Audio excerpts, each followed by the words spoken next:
Vice President's Assistant Chief of Staff admits only his boss, VP Sara, and her former security chief, Colonel Raymond Lachica, knew how some 500 million pesos in the OVP's confidential funds were spent. Senator Judges grilled Lemuel Ortonio, the prosecution's second hostile witness, as to who was accountable for the mysterious expenditures. Let's get an assessment on day 19 of the trial. Ihahatid sa atin yan ni Dexter Ganibe, live mula sa Senado. Dexter, go ahead.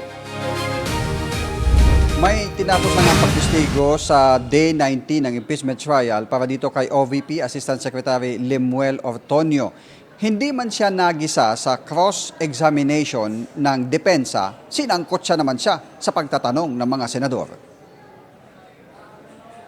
Hindi gaanong nagisa sa cross-examination ng depensa si ASIC Lemuel Ortonio kahapon. Mas matindi kasi ang pagtatanong ng 12 senator judges kay Ortonio. Sumentro ang ilang tanong ng mga senator sa mga issue ng umano'y pagiging blind signatory ni Ortonio para sa mga confidential fund ng Office of the Vice President na pinagkatiwala lahat sa kanilang security officer na si Colonel Raymond Dante Lachica. Yung mga sagot niyo po, it defies logic para sa isang matalinong tao. Kasi kung ako, sir, pinesenta sa akin mga ganong klaseng dokumento at nagtanong ako at hindi nasagot ng maayos, I will resign. Napuna rin ng ilang senator ang umano'y pagiging sakitin ng mga confidential informant ng OVP dahil libu-libong piso ang inilaan para sa kanilang mga gamot. Sakitin ba ang marami sa inyo mga informants? May mga malalang sakit ba sila?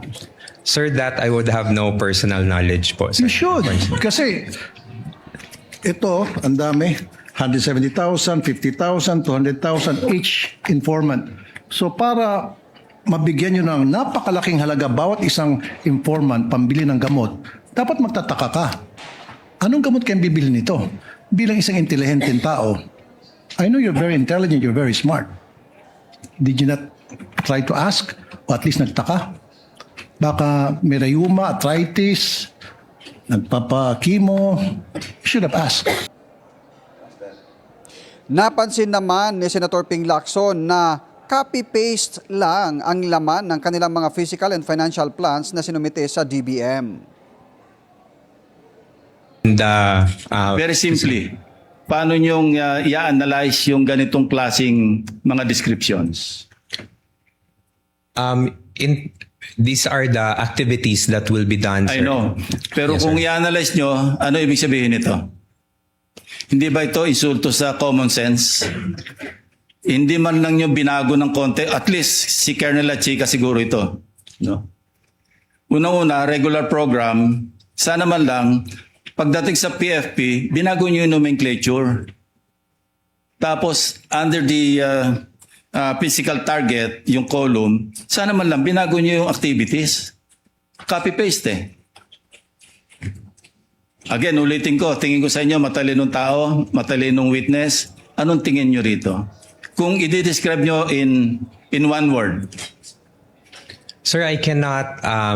Ako na mag-describe. I think it's stupid. May nilinaw naman ni Senator Ping Lacson sa kanyang inilabas na pahayag na yung pagbanggit niya ng salitang stupid ay hindi patungkol sa tao kundi dun sa mismong mga nilalaman ng kanilang PAP at PFP ng Office of the Vice President. May? Dexter, yung sinasabi ni Senator Ping na copy-paste, naungkat na rin ito before, di ba, na para bang may template lang itong Office of the Vice President. So mas dumadami ang tanong as to how they conduct business in that office, in the Office of the Vice President. At mas lumawak ba ang pagduda kung talagang napunta sa tamang aktibidad ang pondo?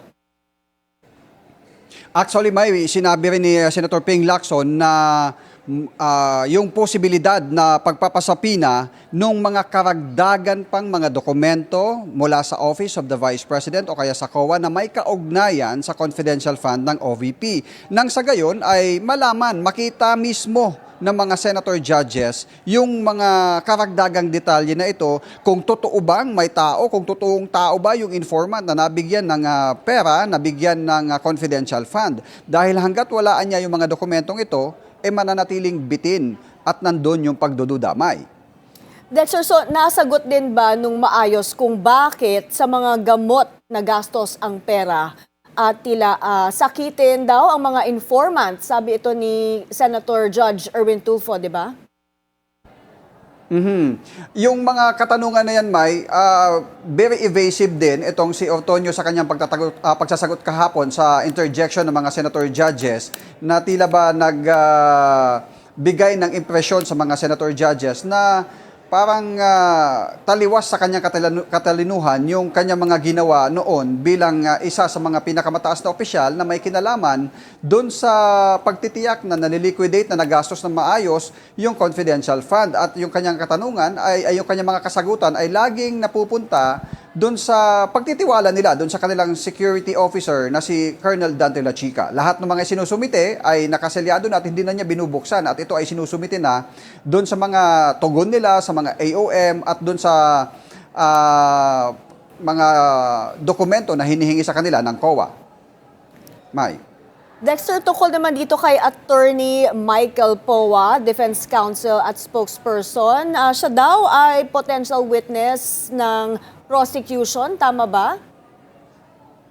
Tama, May. Binanggit yan kahapon ng prosecution at nirequest nila na maisama sana siya sa mabigyan ng subpoena dahil ipepresenta siya bilang isa sa kanilang mga witness sa mga susunod na pagdinig. Pero sinabi nga ng impeachment court, presiding officer Chis Escudero, hindi na kailangan dahil nandun na rin naman si Attorney Michael Poa sa korte at sinabihan na lang siya na siya ay titistigo sa mga susunod na araw at tatawagin na uupo doon sa witness box. At sa kanyang press con kahapon, may sinabi naman niya na nakahanda siyang sagutin lahat ng mga tanong ng prosekusyon kapag ito ay may kaugnayan sa kanyang pagiging opisyal ng Department of Education, particular na doon sa mga ginawa nila noon para tugunan yung AOM na inisyo ng COA sa DepEd, may kaugnayan doon sa confidential fund ng DepEd. Pero sabi niya, hindi naman siguro hahantong yung mga katanungan na aabot doon sa kanyang tawag dito doon kanyang isasabihin sa korte yung attorney-client privilege. Sana sabi niya, sana hindi umabot sa ganon dahil kung may kinalaman lang naman sa kanyang trabaho bilang isang dating opisyal ng DepEd ay sasagutin niya ang lahat ng ito, May. Maraming salamat, Dexter Ganibe, live mula sa Senado.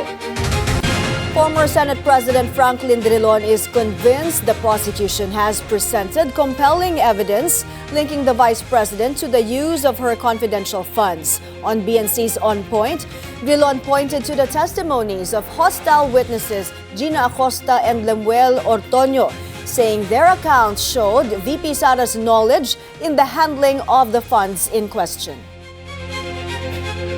To me, it is very significant that the prosecution was able to establish that from square one, from the first instance, the receipt of the confidential funds, the disbursement, the approval of the liquidation had the direction and the direction and knowledge of the Vice President. To me, this is a very compelling evidence, and therefore, I would wait until the defense would come up with explanation as to whether or not this is true. Because to me, this is a damaging evidence that the prosecution has shown that it is the Vice President, it was the Vice President who directed everything. The cross-examination of Attorney Divina Gracia showed all of that. And to me, as I said, this is a compelling evidence, but I want to wait as to what the defense. Yeah, we'll Yes. see. Dillon also backs the prosecution's cautious approach on whether to call Colonel Raymond Lachica to the witness stand. He says prosecutors should first determine what Lachica can add to the case, adding there's a risk that he can undermine what they have established so far.